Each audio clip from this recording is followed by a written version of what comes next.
Good afternoon, everyone. Welcome to today's program, which is brought to you by the University of Illinois Extension and Rural Partners, the Illinois Rural Development Council.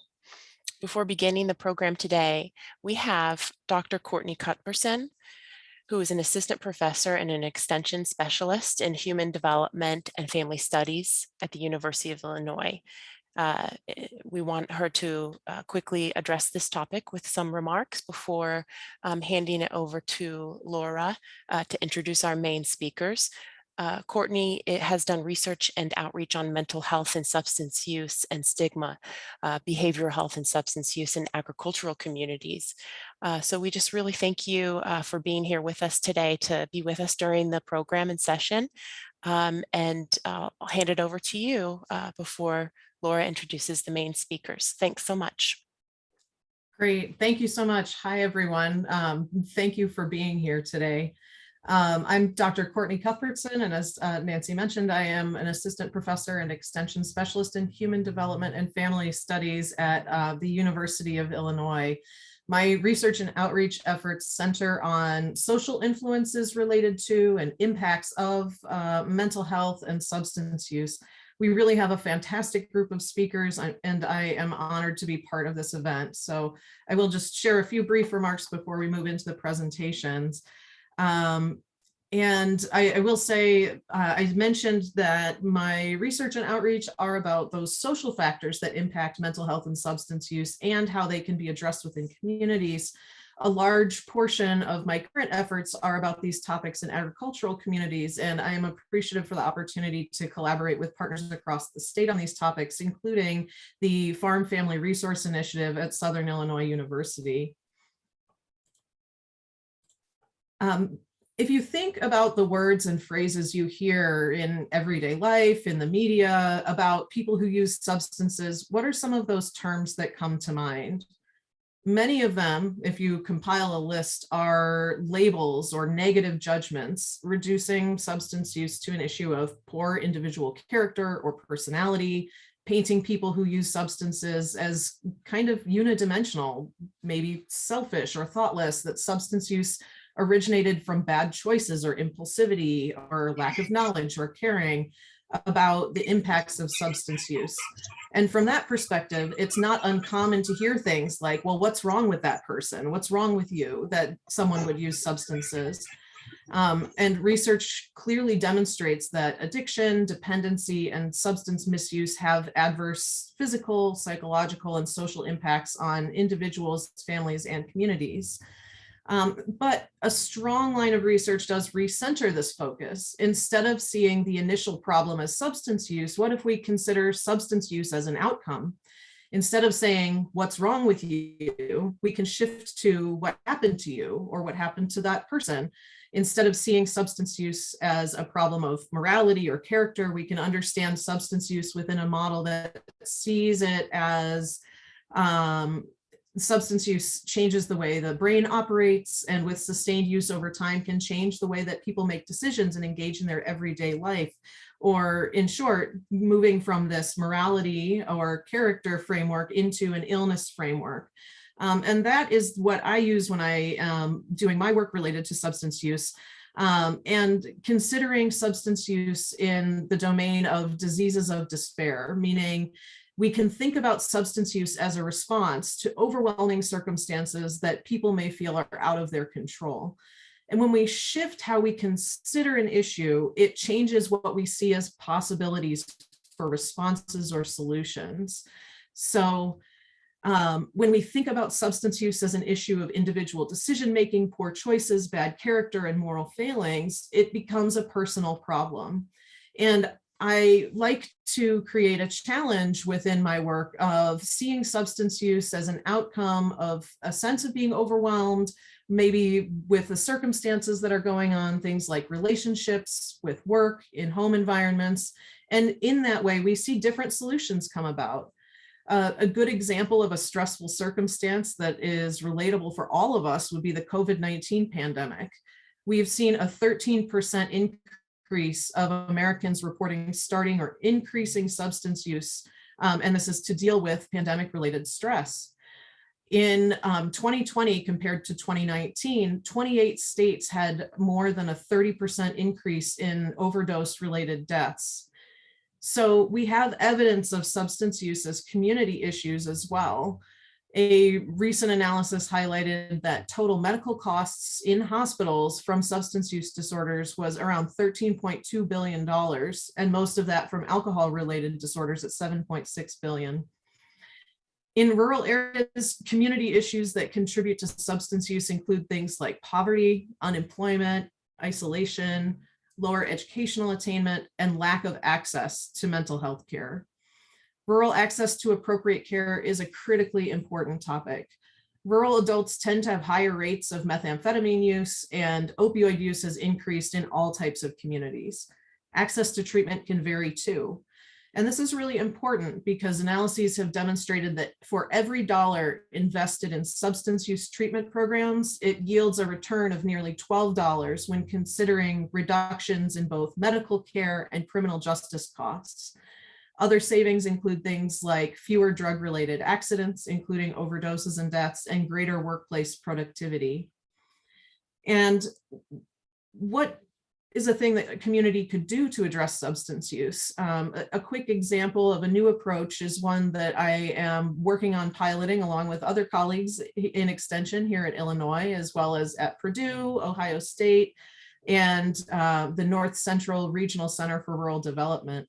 We are combining two different models or frameworks to be able to engage with communities around substance use topics. First is thinking about recovery-oriented systems of care, or ROSCs, which focus on an entire community set of resources and organizations rather than focusing only on one provider of services at a time.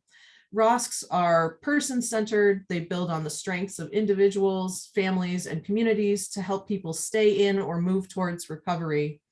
And the second framework or model that we're drawing on is complex adaptive systems models, which really enable us to visualize the community as a network to highlight pathways of community members as they move between resource providers, between different sectors in a community, seeking access to substance use services and other related kinds of resources. Combining these two together, complex adaptive systems and recovery-oriented systems of care, means highlighting a no wrong door approach, meaning someone could seek help at any point in the community, at any place, and get relevant information, resources, and referrals to additional services.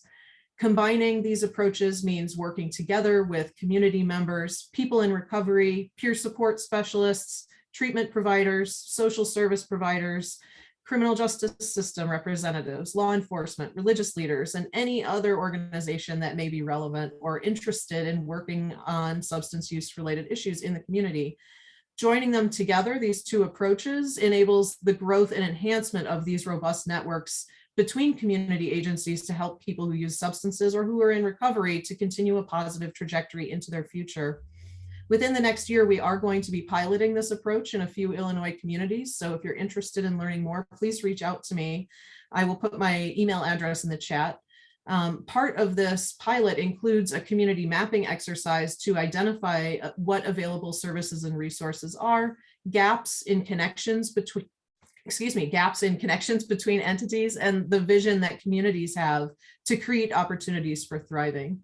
So I think about all of these various aspects of substance use and how we can consider things within communities.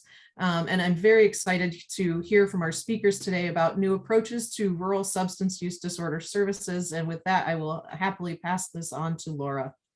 Thank you. Thanks, Courtney. I appreciate it. We're excited about our presentation today. I'm just going to quickly tell you a little bit about Real Partners, and then we're going to get started. Thanks to Extension for partnering with Real Partners on this ongoing webinar series. In case you're not familiar, Real Partners is a membership-driven volunteer working board. We represent public, private, not-for-profit groups focused on economic development, higher ed, healthcare, workforce, government services, etc. We invite you to join us with Real Partners as a member and start participating in our activities moving forward. This is just one of those projects that we're involved in, again, with Extension, and I will include a link to Rural Partners in the chat box so you can learn more. So we're going to jump into our presentation now, making inroads into the substance use disorder crisis, mobilizing new approaches to rural SUD services. So I have the pleasure of introducing my SIU Medicine colleagues. Kitty Juul is the director of the Regional Leadership Center and a project coordinator with SIU Medicine. Kristen Caraker is also a program coordinator at the SIU School of Medicine. Liesl Wingert is the Rural Health Project Coordinator. And Brent Van Ham is a certified rehabilitation counselor. So they're going to talk to us about the work, the important work that they're doing, primarily in Southern and Eastern Illinois. And I'm going to pass it off to Kitty now. Thank you. Thank you, Laura. Hello, everyone. I am going to turn off my video in the interest of preserving bandwidth. So my name is Kitty Juul, and I'm here with my colleagues, Kristen, Liesl, and Brent. We all work at the SIU School of Medicine Center for Rural Health and Social Service Development, and I'm going to refer to that as the center. It's a pretty long name. I will give a brief overview of the center and our substance use disorder related programs. Then my colleagues, Kristen, Liesl, and Brent will highlight a few specific programs for which they are lead coordinators. So the center has been in operation since 1989, and we are housed in the SIU School of Medicine. The main office is in Carbondale in Southern Illinois, and we have offices in Olney and Canton. Liesl is in the Olney office. The School of Medicine serves the southernmost 66 counties in Illinois. The center's primary activities are grant and project development, research and evaluation, training and workforce development, community engagement and outreach, and network and coalition building. In the past several years, the center has undertaken opioid and SUD, substance use disorder related programs. So two of these programs and one of these activities are in 2016, the center began coordinating the Southern Illinois Opioid Steering Committee.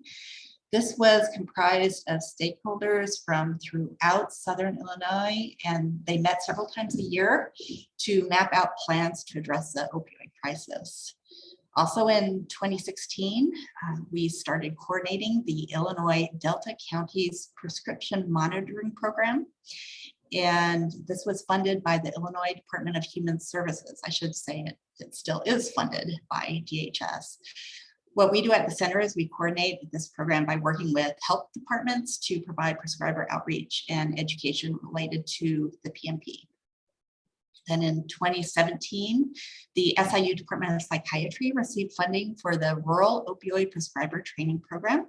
And we coordinate that out of this office as well. And with this program, in-person opioid trainings were offered throughout rural Illinois, but because of the current pandemic, the training program has been converted to an online webinar series. So in 2020, the Illinois Department of Human Services Division of Substance Use Prevention and Recovery, also known as SUPR, received a SAMHSA State Opioid Response, what we call an SR2 grant.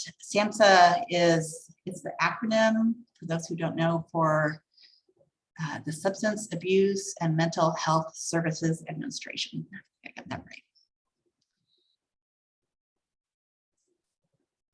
So next slide. Okay, so whereas the first SOAR funding, which is SOAR 1, the funding focused on deliverables around reducing opioid overdoses. SOAR 2 deliverables include work focused on addressing substance use disorder, the criminal justice population, housing stabilization, workforce development, social equity, and methamphetamine and cocaine use. Next slide, please. In the SOAR 2 proposal, DHS included creation of 5 SUD regional leadership centers, which I will refer to as RLCs. One RLC would be located in each of the 5 DHS regions. Rush University is the lead agency and serves the northernmost region. So that in orange and yellow. And Prevention First serves as the prevention coordinator for all the RLCs. So you can see in the map, we are region 5 in green. Okay, next slide. Okay, the purpose of the RLCs is to serve as an SUD resource for each region and to connect those in need of SUD services to service providers. Our activities include developing a learning network focused on prevention and treatment, creation of workforce development strategies, network development focused on SUD providers and coalitions. Next slide. We support local communities and prevention programming, support clinical and recovery support services, and develop plans for sustainability of services. Next slide. In 2020, the first year of the grant, the RLCs were asked to choose 2 counties in which to work. We chose Jefferson and White counties based on overdose data and the need for SUD resources.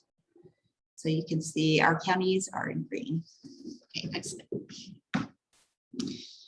Okay, so I'm just going to give an overview of our year 1 and 2 activities.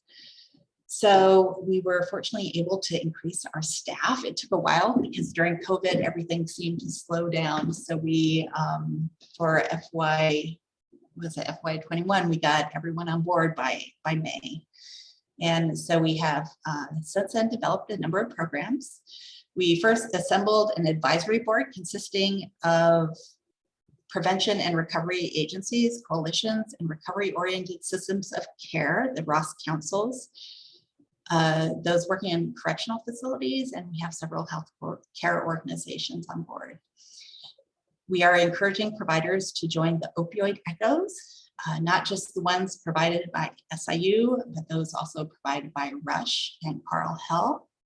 I might add that both Rush and Carle have MAR fellowship programs along with their opioid echoes. So for those who are not familiar with an ECHO is an acronym for Extension of Community Healthcare Outcomes. It's a hub and spoke educational model designed to train providers in rural and frontier areas. A hub consists of specialists in a given field, and the spokes are usually rural clinics and hospital sites. We have also developed an ECHO for community health workers. Next slide.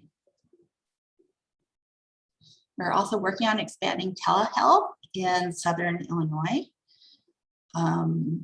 The opioid steering committee, which I mentioned earlier, it took a pause during the height of the pandemic, and now we have renamed it to the Southern Illinois SUD Regional Coalition. And this is moderated by staff at the SIU RLC. We're also working on expansion of MAR to justice-involved, justice-involved population. And we have recently become a drug overdose prevention program. And becoming a DOP has enabled us to distribute Narcan. That is our most recent project. Okay, next slide.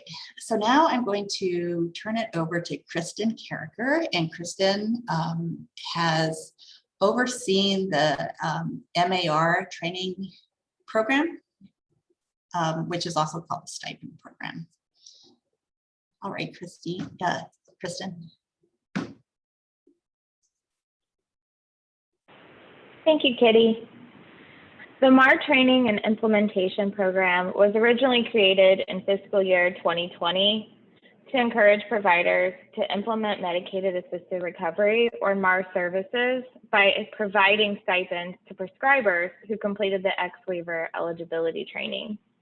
Prescribers could also receive additional stipends for beginning to prescribe within a specific date range and presenting a case at the SIU School of Medicine's opioid echoes. Funding for the program was and still is today provided by the Cannabis Act. We are in our third funding year for the Medicated Assisted Recovery Training and Implementation Program. Each year, the program has evolved. We've made changes each year to improve the program and its success. In January of 2021, the U.S. Department of Health and Human Services announced that due to increasing overdose death rates, physicians were exempt from needing the X waiver to prescribe buprenorphine for opioid use disorder. Due to the changes made by the Department of Health and Human Services, the DATA 2000 X waiver training was changed to the Medicated Assisted Recovery Prescriber Training. Providers have expressed needing more support when beginning to prescribe. Because of this, we feel the training is still an important component in beginning to provide services, and so we still push for the training in our implementation program. For prescribers, full completion of the Medicaid Assisted Recovery Prescriber Training gave prescribers the XDEA now as it did before. In 2021, a total of 220 prescribers applied and completed the Medicaid Assisted Recovery Prescriber Training through the SIU School of Medicine and ISAMS, and they received stipend for completion. The term completed refers to prescribers who applied and completed all necessary training, and they also turned in all necessary documentation and then finally received the stipend for participating. Several more completed the training, but they did not turn in the necessary documentation, so they were not counted in our final numbers. As you can see in this bar graph, we had 300 apply, approximately 200, a little over 250 registered, and then again 220 completed. So the SIU School of Medicine developed curriculum and delivered 5 video conference trainings for opioid prescribers in 43 of Illinois counties in 2021. Of these 43 counties, 25 of those are considered rural and 24 counties are considered medically underserved. In fiscal year 2022, we are wanting to make changes that impact implementation. We are once again evolving the program to provide funding to healthcare organizations for implementation. Healthcare organizations can apply to receive $10,000 for MAR implementation. Additionally, this year, we are bringing back the $1,000 for prescribers to begin prescribing between August of this year and April of 2022. Individual prescribers can still receive $1,000 for completing the training as it has been in previous years. The next couple slides I have added are portions of the application. The first slide here will go over the qualifications that healthcare organizations must meet to qualify for funding. One of the most important qualifications for this application is the 1-year Medicaid Assisted Recovery Implementation Plan.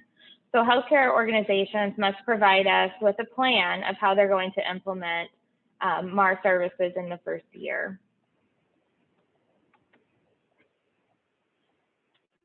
Here we have other portions of the form. This is where the contact person will fill out the application for the healthcare organization. It must be completely filled out with the primary contact information.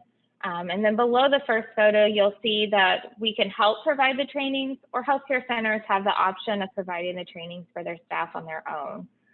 The second photo shows the forms for the contact person to input prescribers that will be completing the training on behalf of the healthcare organization.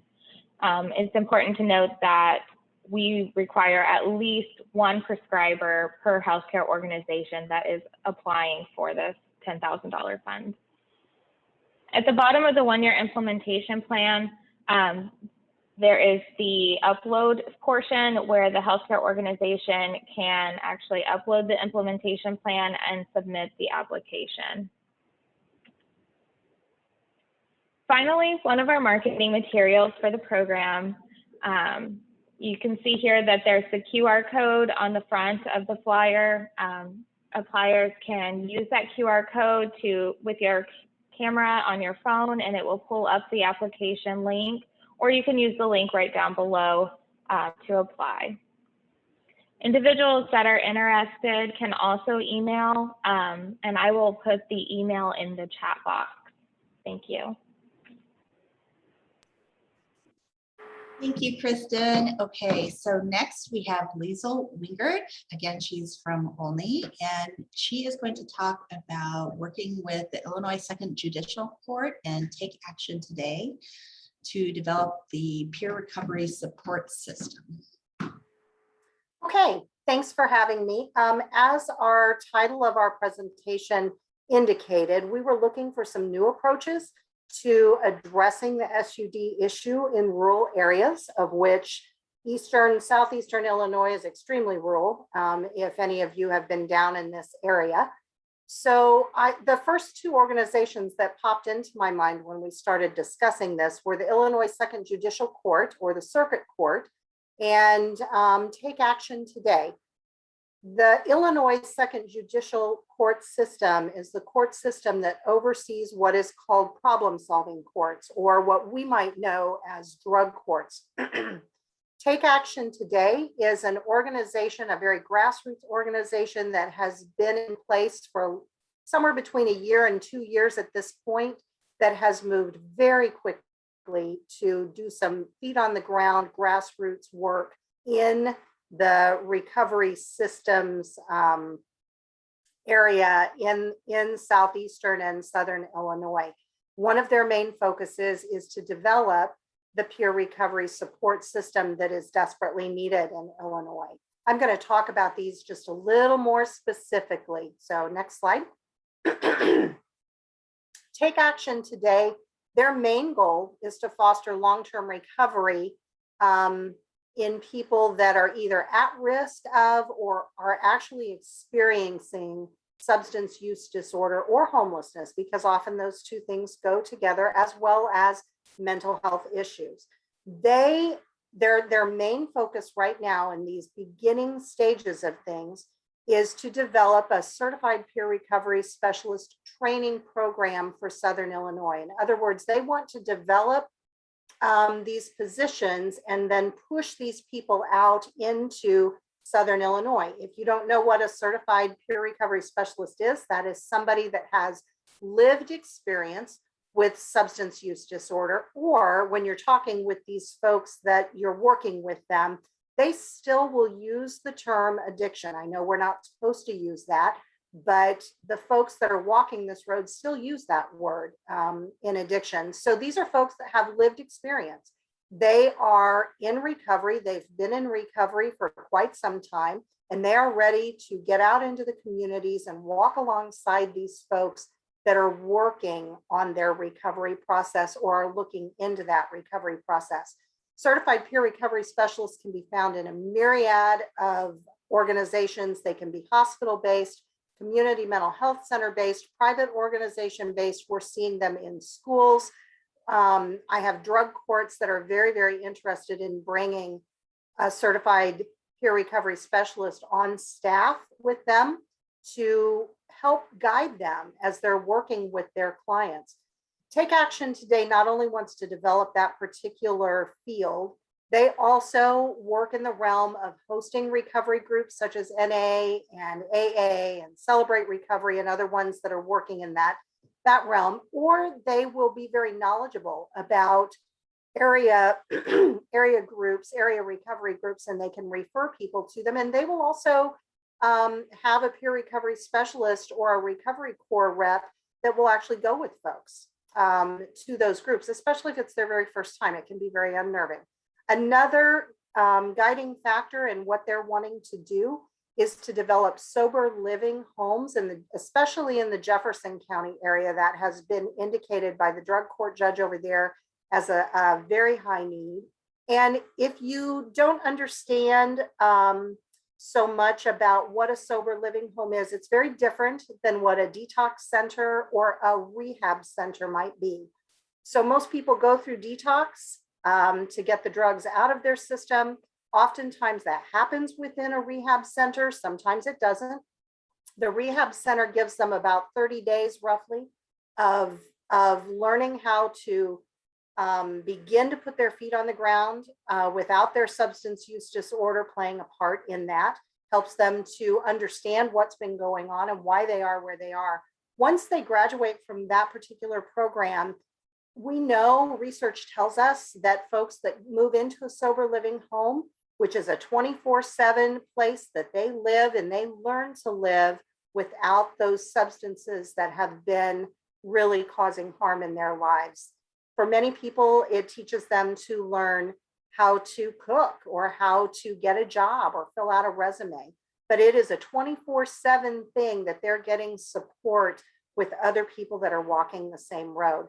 So Take Action Today is looking to develop that out a little more in some of our counties, specifically Jefferson County. And in doing that, they need to partner with area drug courts, because these are the clients that are the ones that are sitting on the brink of being sent to prison, or they've already been in prison and they're looking at having to go back. The clients that participate in drug courts are the ones that, not that other people don't struggle, but these are the ones that sit on the precipice of really losing their life while they're sitting in prison. So this is oftentimes the last step for them, is to participate in drug court. So it's imperative that Take Action Today works with them. Next slide. When we're talking about the circuit courts, these are the governing courts for drug court, or as I said, problem solving courts. So their goal is to work with these folks. We know that they needed help. All of the circuit courts need help in expanding the ability to serve these folks. This is really tough work. And most people don't realize, but drug courts are not funded in the same way that other courts are funded.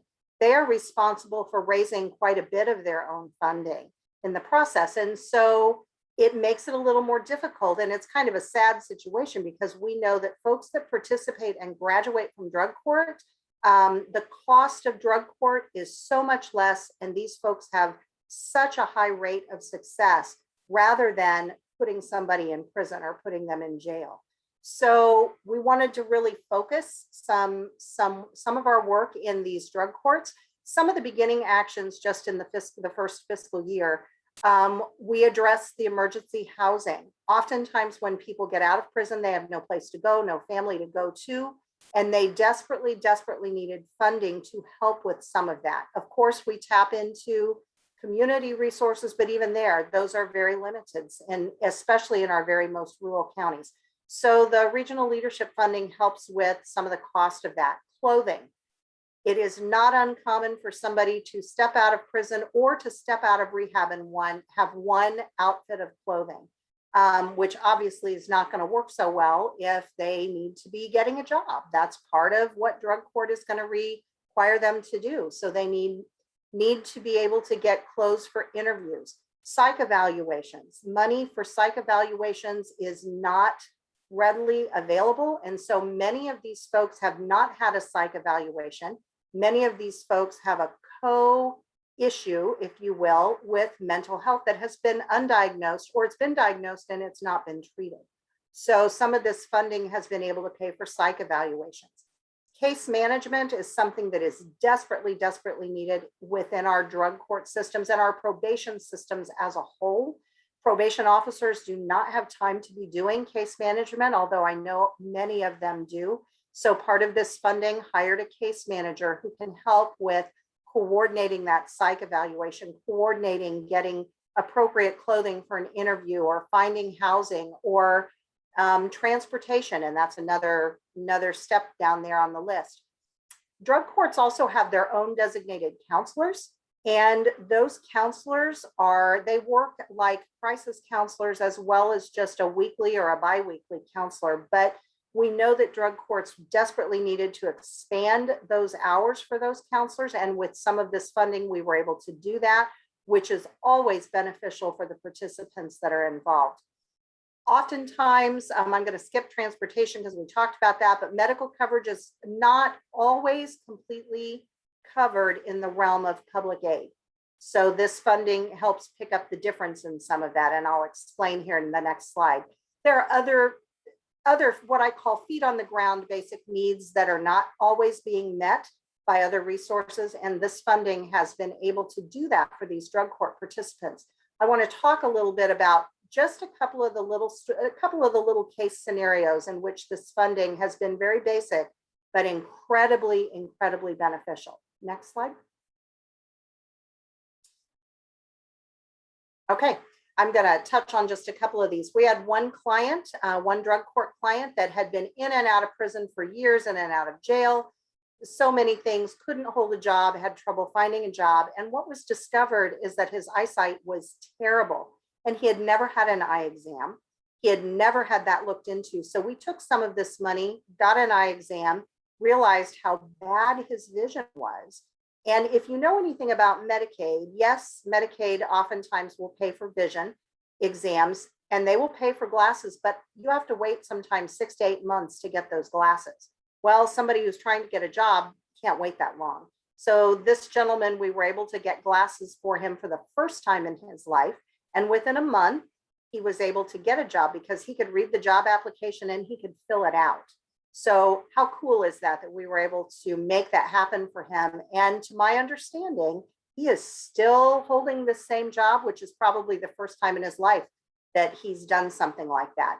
The job that he has does require glasses. He needs to be able to see, like most of us. We've already mentioned the psych evaluations, and I will indicate we've had a client, one in particular, that had a psych evaluation for the very first time. Again, many, many years of substance use disorder going on with co-mental health issues happening. Nothing had ever been treated. Long story short, psych evaluation was done, medication was recommended. This person is in a much more stable place because they have their medication and there's a case manager and their probation officer, as well as the drug court is making sure that they're taking their medication. So that relates to the medication piece. And the last interesting piece that is applicable just today is with COVID. We had a client, a drug court client that had relapsed, and drug court judge sent him back to rehab for 30 days. He was there for a couple of weeks, turned up positive for COVID, and that rehab center booted him out onto the street within an hour. He had no place to go. He had no clothes, no money, no nothing. Called his probation officer, called the drug court folks, said, I need help. They were able to very quickly implement the emergency housing piece and get him into a small hotel, make sure he had food, made sure he had medication. He was able to stay there until he was COVID negative, and then rehab took him back in. We know for a fact that that gentleman would have relapsed probably by that evening because he was in despair. He had nothing and no place to go. And I know that Courtney brought that up at the very beginning, that despair is something that drives some of this substance use disorder. And this would have been a classic case that could have gone very wrong. So there are some practical ways that we have put this money into place using our connections with Take Action Today and the Second Circuit Court. And these are duplicatable actions across the board.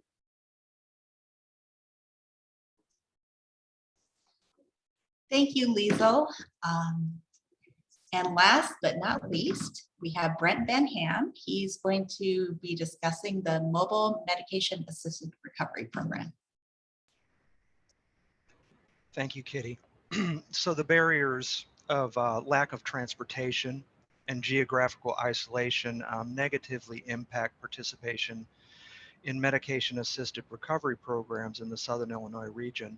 So we believe that the development of a mobile MAR, which is Medicated Assisted Recovery, this replaces the old term, which was MAT, Medication Assisted Treatment, will help provide services for people dealing with the issues of substance use disorder in our area in Southern Illinois. Next slide, please. Through collaboration with existing MAR providing agencies in the region, we will expand existing programs by providing a mobile telemedicine platform that will allow prescribers and counselors to access, treat, and prescribe remotely. Next slide, please. So these are services we wish to include with this in this program that's being developed, which include assessment of SUD and induction of medication therapy for opioid dependence, provision of telemedicine appointments for follow-up, monitoring, and maintenance of mobile MAR participants. And this is, following the induction of medication for opioid use disorder,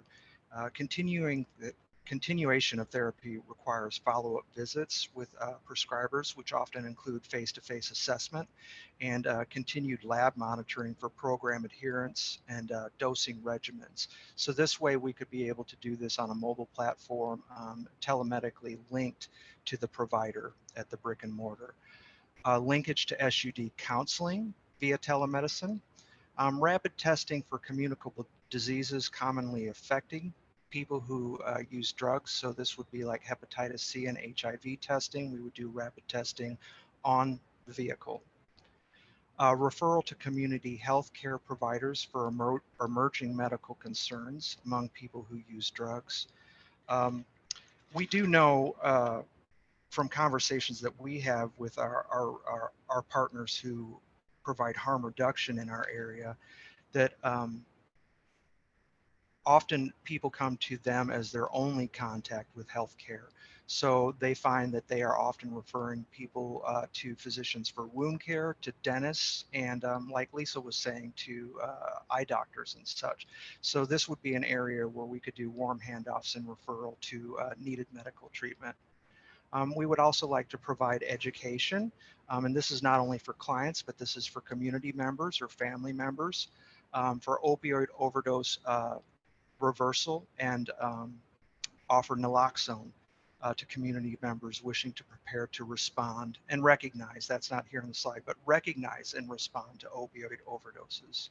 We would also like to be able to provide public education and community engagement and stigma reduction at community events by bringing this vehicle to those events. Next slide, please. So this slide, the contents of this slide were provided by Dr. James Basante, who works with the Regional Leadership Center at Carl in Central Illinois. And it shows a workflow for a patient that might contact us on his or her first day meeting with these services. And there's the initial assessment, there's contact with a counselor, and then there's contact with the MAT provider. The basic gist of this is that we would have a social worker or counselor on the van or truck with us, so those services would be comprehensive, and then linked to a medication provider in a medication first kind of setting, where we want to definitely get people on the medication as soon as possible, and then have someone from social work or counseling assess their areas of needs and strengths to bolster their recovery from the get-go. Next slide, please. Okay, so we have not purchased a vehicle. We are looking for what kind of vehicle we will roll this program out with. When we do go to meet clients, we have defined some areas that we do have some specifications, and that is we do want to have a vehicle that's large enough to accommodate two staff members and two clients. So the thought process here is that we would have one staff that's pretty medically knowledgeable, like an RN or a nurse, that would primarily deal with the prescribing physician, and then a counselor or social worker that would deal with an assessment of the person's strengths and needs. And the two client specification is, we would like to have someone be able to be in session and be able to onboard a new participant at the same time. So, this vehicle will hopefully have a private area where we would have a telemedicine, our telemedicine equipment, so that someone could do an actual counseling session with just their counselor or their provider, and then the van staff would not necessarily need to be present for that, for privacy's sake. We do require a private bathroom on this vehicle, continued monitoring and follow-up with MAR therapy often requires lab work or urinalysis, so we would have this bathroom where we could do urinalysis. We do want this vehicle to be small enough that no one needs a truck driver license to drive it. And we do look towards having a low profile or an approachable look. If we can go to the next slide. These are just a couple of examples of vehicles we're looking at. So the one on the right is a vehicle that's made from the get-go, it's made as a mobile medical clinic. So this vehicle does have a clinical look to it and it's ready to go basically. You just put your telemedicine equipment in it and stock the drawers and you have a rolling telemedicine clinic. The problem with this is it does look like a sore thumb and might not be the best vehicle to pull up at someone's house with if we were to do a residential visit.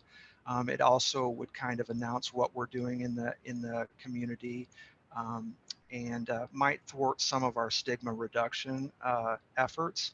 So we're also looking at a vehicle like the vehicle on the left, which would be an RV that someone could drive without getting a CDL license because it's just large enough, but just small enough. But this vehicle would also have a bathroom on board. So the idea here would be to move from an RV that's homey looking and then just to tweak that towards the medical side by, you know, removing certain items inside and replacing it with medical equipment that we might need, like the telemedicine, a centrifuge, stuff like that. Thank you. All right, thank you, Brent. Thank you, everyone. So now we can open it to questions. Thank you all so much for being on all the great work you're doing. A lot of different programs there that you highlighted, and I think it's great for others to hear about the work you're doing. Just a reminder to the participants today, please enter your questions in the chat box, and we will go through those. The first question I wanted to ask of the presenters today. So if someone on the call or on this webinar was interested in pursuing any of these kind of programs or avenues that you guys have discussed today, what would you suggest their first steps be? If they're not in the region that you all work in, what would you suggest? Where would they start? Any ideas there that might help them? Well, I would recommend reaching out to the directors of the regional leadership centers in your region. And so the RLC program is really in its infancy. And so not everyone is doing the same activities. And so, but they might possibly be a resource to help you find any of these resources you need. Are these new programs well received in the communities where you're serving? I can only speak for Southern Illinois, but yes, so far they have been very well received. We've had a lot of collaboration, a lot of people excited about what's happening. And please, anyone else speak up. And I know, I believe we have people from other RLCs on this webinar. So if you are wanting to say something, please feel free. I could speak to that question for our Southern Illinois region, and I would say among the feeling I get among like people in the public is that it is well received. We do have issues of stigma that come with, you know, our political geography. It tends to be a little bit more conservative down here, and you know, some of these ideas are new to people. But I think that the general public awareness of the opioid epidemic specifically has left a lot of people wanting to try something new. So I think that the general perception out there is they're happy someone's doing something and trying new things that might work, because what we've done thus far has not really fixed the problems. And I'd like to add, like with the mobile MAR, Brent and Carrie Vine are working on this project, and they have had a lot of success getting reaching out to prescribers who are willing to collaborate to prescribe MAR when we are up and rolling. I'm also going to jump in on this. I work really closely with multiple drug court judges in this area, and they have been incredibly welcoming to, I know that's not exactly the question they were asking about whether the public is well receiving this, but to be honest with you, the drug courts don't typically get a lot of help, and they have been very welcoming to that. They've been very receptive to the theology and the ideology and the learning process that goes along with treatment of substance use disorder. And the collaborations that have come just in a very, very short period of time are pretty amazing. And in Southern Illinois, it's a real collaborative environment. And so there's just so many needs. And so over the past few years, people have been doing needs assessments and have identified all the needs. And it's through DHS programs like the regional leadership centers that here we are given the resources to actually, address some of these needs that are identified. And so it's been a real privilege to be able to do this. Thank you all. If there are any other questions for participants, please enter those questions in the chat box. Nancy, I'm wondering if you would want to go ahead and post the poll question in case folks have to drop off. Their lunch break is coming to an end. You want to do that?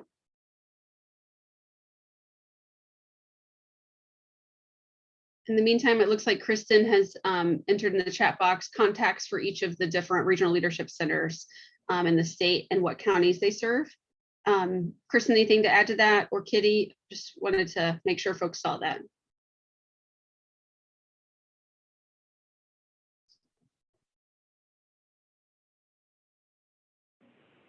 Sorry, I was having issues unmuting. So we are in the southern counties. So ours is listed as just Jefferson and White, but we do handle the southern region.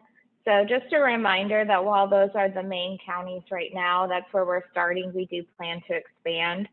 So just keep that in mind. And if you are in a different county, don't think that you are just excluded from the services that are provided.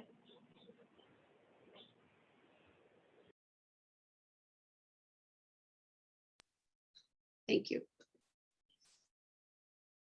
It looks like I think you all did such a good job of covering all of the great services that you're offering and the work you're doing. I think folks, you provided a lot of great information for folks, and there aren't a lot of questions today.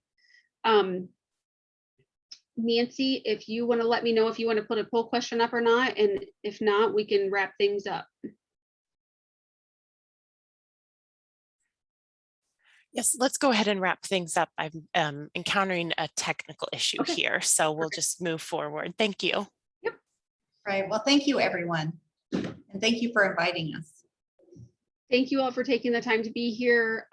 This, as was mentioned earlier, this this webinar was recorded, is being recorded, will be available on Extension's website later, probably within the next couple of days. Nancy will be sending an email out to everyone who is registered for the webinar with a link to the recording as well as a PDF of the PowerPoint presentation. This is an ongoing series between University of Illinois Extension and Rural Partners. So please watch for our next webinars. I think the next one we have scheduled is October 13th, if I do recall. So please join us, and I hope everyone has a great day.